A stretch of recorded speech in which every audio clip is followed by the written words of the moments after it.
지난 2월 첫 주에 우리는 성경은 하나님의 말씀입니다 라는 주제로 말씀을 전하면서 성경의 권위는 곧 하나님의 권위와 동등하다라고 말씀을 우리가 배웠습니다. 그렇기 때문에 우리는 그 하나님의 절대적인 권위 앞에 다만 순종해야 하는 것처럼 하나님의 말씀의 권위 앞에 우리는 조건 없이 순종하고 믿음으로 지켜나가는 것이 하나님의 자녀가 해야 될 도리인 것을 우리가 배웠습니다. 우리의 신앙의 목표는 하나님의 말씀을 통해서 보다 더 온전한 그리스도인이 되는 것이어야 됩니다. 그러면 우리가 어떻게 내가 하나님의 사람이 될 수 있을까? 그것은 오직 성경이 우리에게 제시하고 있다라고 하는 것입니다. 오늘날 성경을 대하는 사람들의 마음가짐이 대단히 중요하게 대두되고 있습니다. 예전의 신앙인들은 성경을 필사할 때도 여호와 하나님이라는 말이 나오면 가서 세수를 하고 정신을 차리고 그래서 오타가 나지 않도록 심혈을 기울이면서 성경을 옮겨 적었다라고 그렇게 얘기들을 합니다. 그렇기 때문에 그냥 성경 한 번 바뀌어 쓰는 게 문제가 아니고 그런 마음을 가지고 성경을 읽으면서 필사하니 성경을 필사하는 사람들이 은혜를 받는 것은 너무나도 당연한 것이었다고 볼 수 있다는 것입니다. 하물며 우리가 누군가의 말씀을 전하고 가르치는 사람이라면 우리는 하나님의 말씀에 대한 자세를 다시 한번 점검해야 될 그와 같은 때가 되었다라고 볼 수 있습니다. 하나님께로부터 직접 율법 돌판을 받아서 백성들에게 선포하는 귀한 사명을 맡았던 모세는 출애굽기 40장 16절에서 이렇게 말합니다. 모세가 그같이 행하되 곧 여호와께서 자기에게 명령하신 대로 다 행하였더라. 즉 모세가 1.1획도 말씀을 첨가하지 아니하고 오직 하나님의 자신에게 명령하신 대로만 증거했다는 거예요. 그와 같은 모세의 마음 자세는 출애굽기 39장과 40장에서 성막을 제조하는 과정에서 잘 나타납니다. 그 말씀이 즉 여호와께서 자기에게 명령하신 대로 다 행하였더라. 이 말씀이 출애굽기 39장, 40장 그 두 장에 무려 16번이나 나옵니다. 그러니까 예를 들면 이런 겁니다. 불두명을 만들 때도 하나님의 명하신 대로 하였더라. 또 번제단을 만들 때도 여호와께서 명하신 이렇게 하나하나 만들 때마다 성경은 그것이 모세의 어떤 창작이 아니라 하나님이 말씀하신 대로 순종한 작품이라고 그렇게 기록을 해주고 있다고 하는 것입니다. 이것은 모세가 하나님의 말씀을 대할 때에 어떤 마음가짐을 갖고 있었던가를 우리에게 잘 나타내주고 있다고 하는 것입니다. 그러므로 저와 여러분도 오늘날 말씀 우리가 읽고 듣고 그리고 그 말씀을 지켜나갈 때에 모세와 같이 정말 하나님의 말씀하신 대로 명령하신 대로 다 행하였더라. 그런 마음가짐이 필요하다라고 하는 것입니다. 그러므로 하나님의 말씀을 대하는 성도의 마음 자세는 어떠해야 할까요?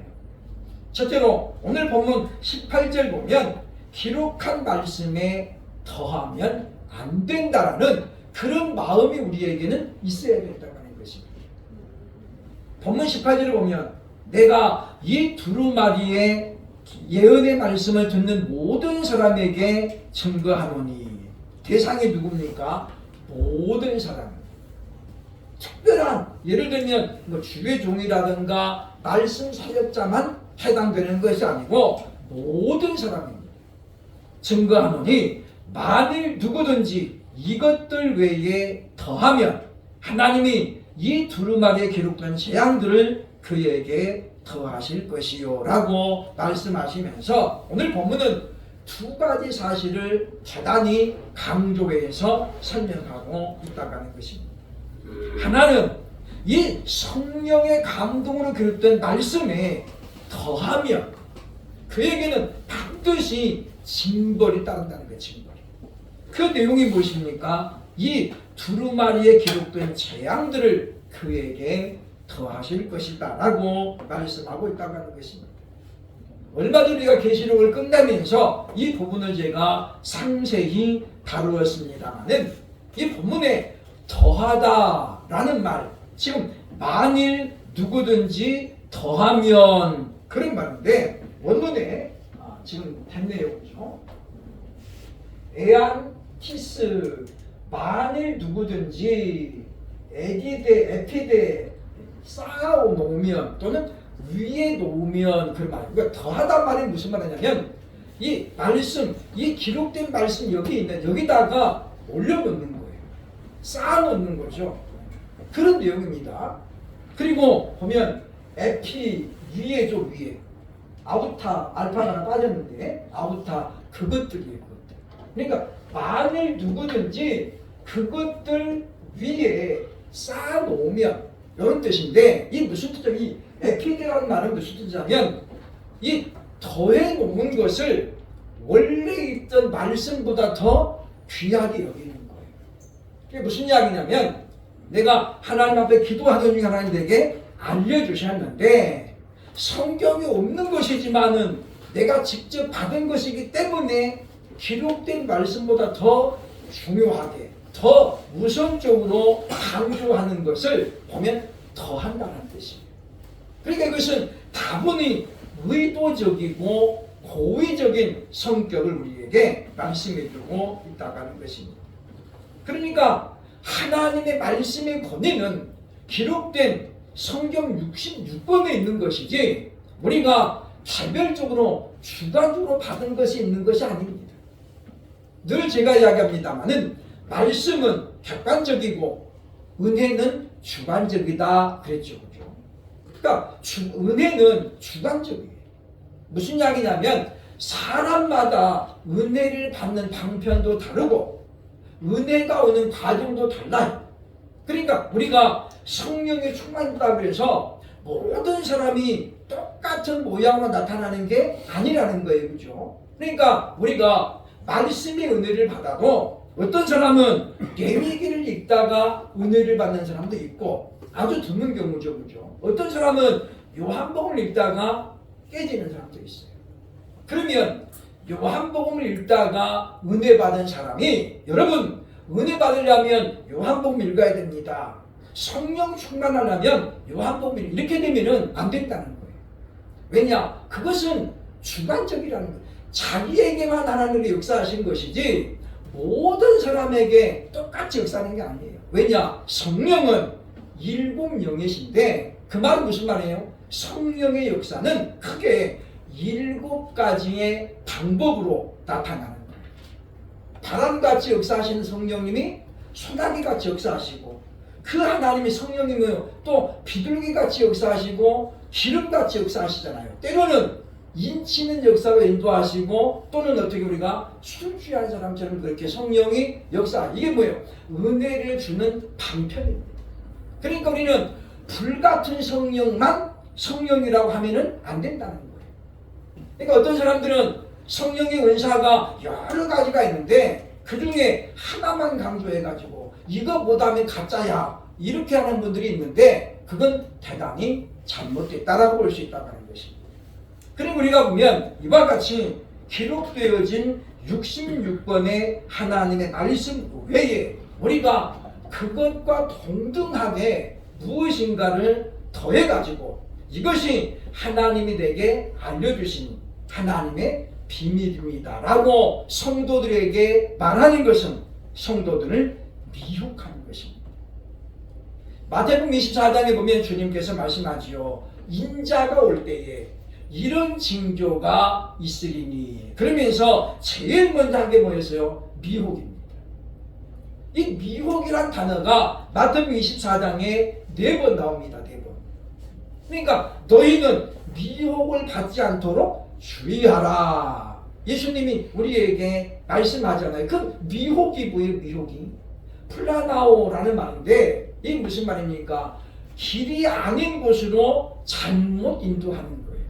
그래서 그릇된 길로 인도하다, 길을 잃고 방황하게 하다, 그런 뜻이잖아요. 그렇죠?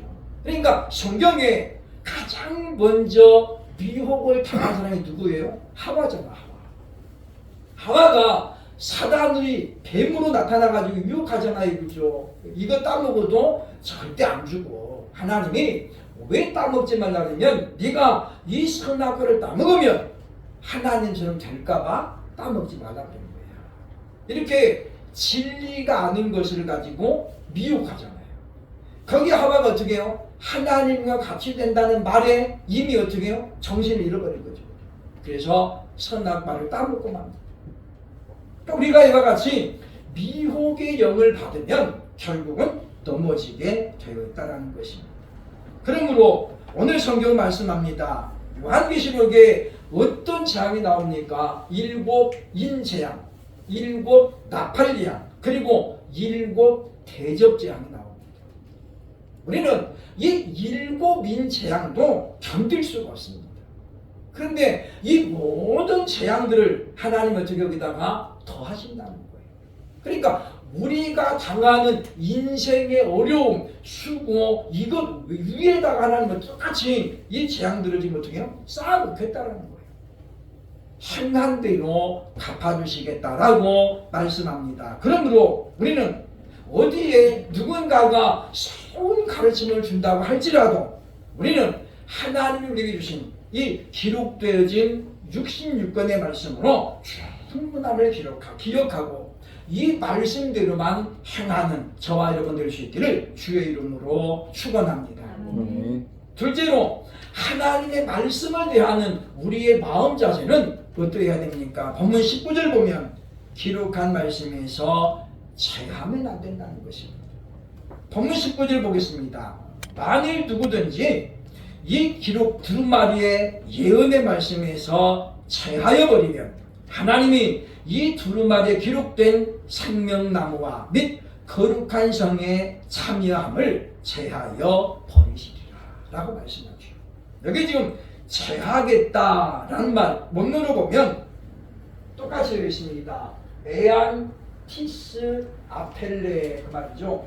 만일 누구든지 아펠레 빼버리면 그런 뜻입니다. 제거하면 그런 뜻이라는 거죠. 근데 여기 보면 이 아펠레가 동사 능동태입니다. 능동태가 뭐예요? 적극적인 거죠. 그러니까 수동태는 마지못해 하는 거예요. 능동태는 뭐예요? 내가 원해서 아주 적극적인 자세로 하는 거잖아요. 그러니까 무슨 이야기입니까? 만일 누구든지 기록된 예언의 말씀에서 고의적으로 또는 능동적으로 빼버리는 걸 말해요. 빼버리는. 그러니까 이건 뭡니까? 실수가 아니에요. 잘 몰라가지고 하는 게 아니라는 거죠. 알고 있는데 불구하고 어떻습니까? 의도로, 고의적으로 뭔가 자신이 어떤 유익을 얻기 위해서 말씀을 변질시키는 거예요. 그러니까 기록된 아까 더하는 것이 이 말씀 위에다 쌓는 거라면 제하는 건 뭐예요? 이 말씀 안에 있는 것을 일부러 어떻게 해요? 빼내는 거예요. 빼내는 거예요. 그래서 하나님의 말씀이 아니라고 생각한다는 거죠. 그리고 우리가 이것은 얼마나 이것이 큰 죄인가를 성경은 우리에게 예를 들어 설명하는 거예요. 그가 누굽니까? 바로 계시록 2장에 보면 자칭 여선지자 이세벨이 나와요. 이세벨. 하나님은 모세를 통해서 그리고 바울을 통해서 뭐라고 했습니까? 이사야를 통해서 말씀했죠.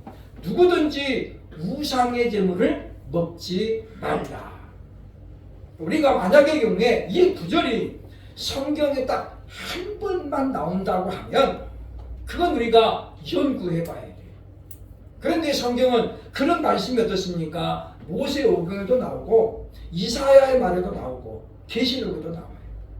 그럼 무슨 이야기예요? 하나님이 이것을 대단히 여러 사람이 인해서 여러 번 강조했다는 거예요. 그런데 이세벨이 어떻게 했습니까? 아, 그거 먹어도 된대.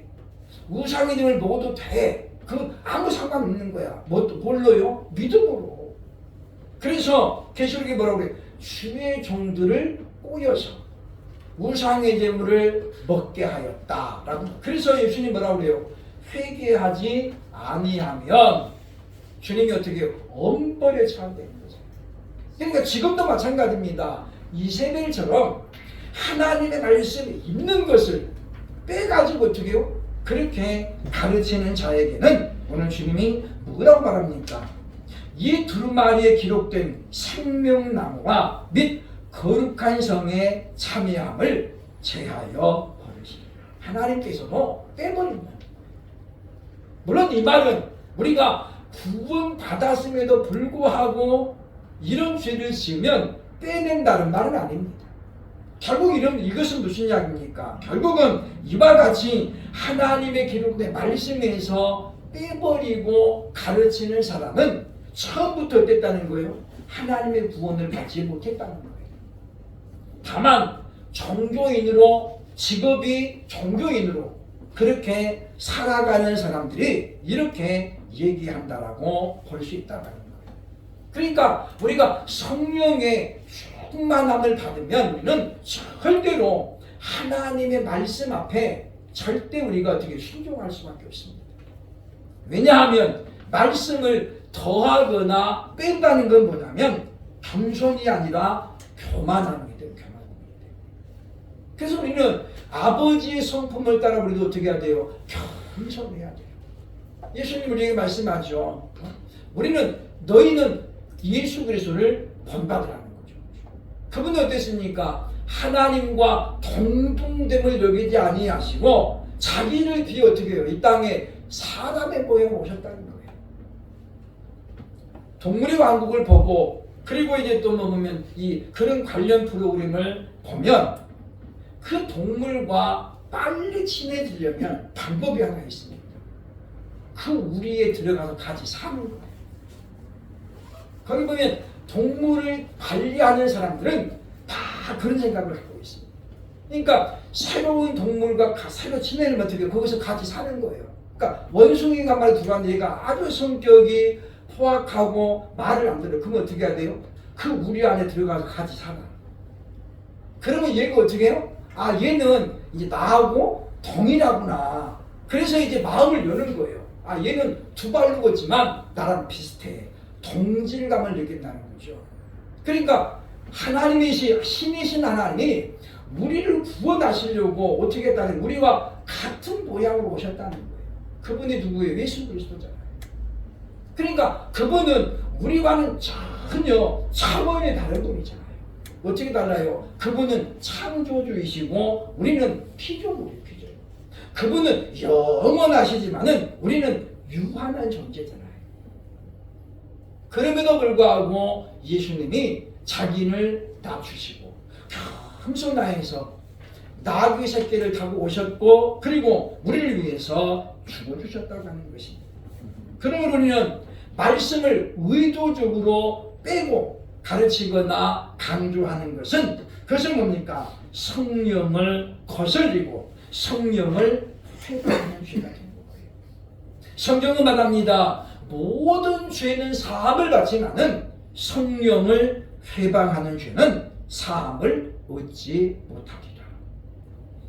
왜 모든 죄를 사함 받는데 성령 회방죄는 사함을 못 받을까요? 그것은 예수님의 보혈에 한계가 있기 때문이 절대 아닙니다. 왜냐하면 성령을 회방하는 사람은 성령의 감동을 거부하기 때문에 절대로 회개를 못하는 거예요. 그러니까 회개를 안 하니까 용서를 못 받는 것이지, 회개하면 이 땅에 못 씻을 죄가 없어요. 왜냐? 예수님은 하나님이시기 때문에.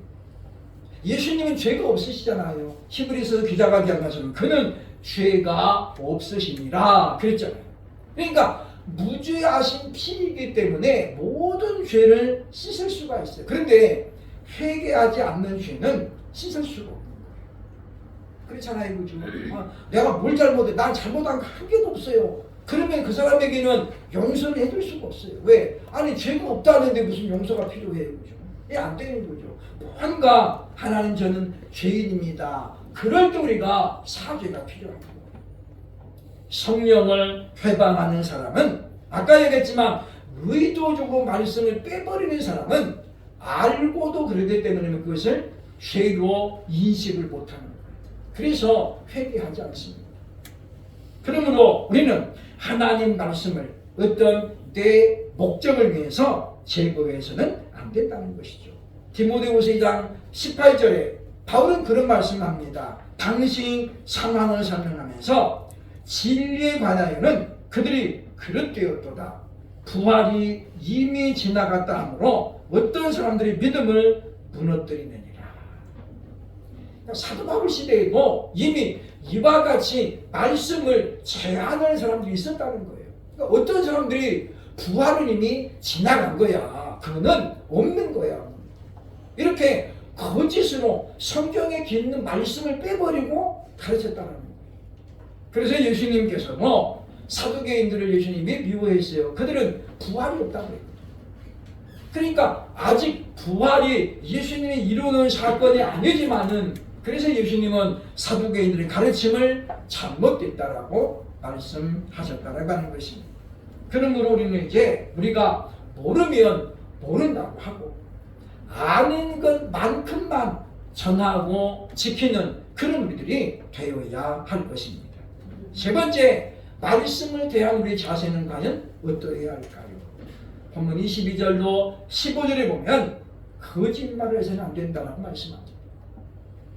하나님께서 매우 싫어하는 성품이 하나 있는 것은 뭐예요? 거짓말하는 거예요.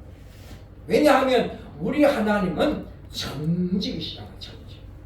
그렇기 때문에 거짓말은 하나님의 성품을 정면으로 위배하는 그건 사단을 모방하는 거예요. 사탄은 처음부터 거짓말을 들고 나오잖아요. 그죠? 그래서 하와를 미혹하는 거고 그리고 지금도 사탄은 거짓말을 통해서 사람들을 많이 흔들어 놓습니다.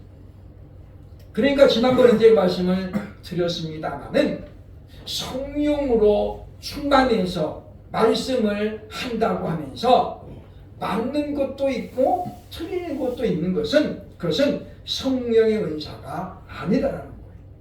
근데 우리는 10개 중에 3개만 맞아도 이분이 성령이 충만하다, 은사가 있다, 예언의 은혜에서 이렇게 우리가 믿어버린다는 거죠. 근데 그렇지 않습니다. 하나님은 맞는 것도 있고 틀리는 것도 있으면 하나님이 아니죠. 그것은 우리도 할 수 있잖아요. 그죠? 그러므로 우리는 하나님의 말씀은 전혀 1.16도 빗나가는 게 없는 거예요. 다만 하나님 하신 말씀이니까 우리가 볼 때는 때가 좀 더딘 경우가 있죠. 그러나 그것은 뭐예요? 성경 말씀하잖아요. 그것은 하나님께서 아버지의 뜻을 이루기 위해서 시기를 조절하는 거예요. 그렇기 때문에 우리 생각을 가지고 아직까지 안 이뤄보니까 그는 거짓인 것 같아. 이렇게 하면은 곤란하다라고 하는 것입니다. 계시록 21장 27절에 이렇게 말합니다.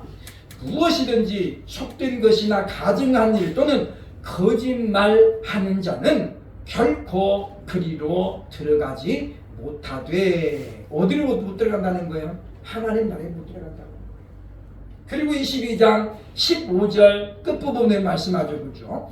우상 숭배자들과 및 거짓말을 좋아하여 지어내는 자는 다 성 밖에 있으리라. 그러니까 거짓말을 좋아해서 이 좋아하다가 뭐예요? 필레오예요. 필레오. 요한복음 21장에 예수님이 베드로에게 묻죠. 요한아, 요한의 아들 시몬아, 네가 이 사람들보다 나를 더 사랑하냐? 그때 베드로가 뭐라고 해요? 필레오라고 그랬어요. 예 주님, 내가 주님을 사랑합니다. 필레오는 사랑이란 말은 아니고 좋아하다 그 말이 좋아하다. 그래서 이 필로스라는 우정에서 나오는 우정. 필로스라는 우정에서 필레오, 내가 좋아하다라는 단어가 파생됐거든요. 그죠? 그러니까 우정은 뭐예요? 우정은 그냥 사람과 사람 사이에는 깊은 정을 말합니다. 그러니까 우정과 러브, 사랑은 달라요, 그죠? 근데 우리가 보면 베드로는 왜 그랬습니까? 그러면 베드로는 아가페라는 사랑을 그때까지는 못하는 거예요. 왜냐? 아가페 사랑은 성령에 충만하지 않고는 절대 할 수 없어요. 근데 예수님 뭐라고 그래요? 너 나 아가페 하냐? 이렇게 물어본 거잖아요.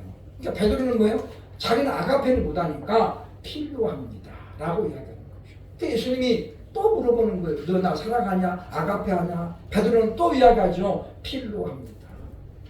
그러니까 세 번째 예수님 뭐라고 그래요? 너 나 필레오 하냐? 이렇게 물어보는 거예요. 너 나 좋아하냐? 이런 거죠. 근데 베드로가 뭐라고 그래요? 근심하여 가로되.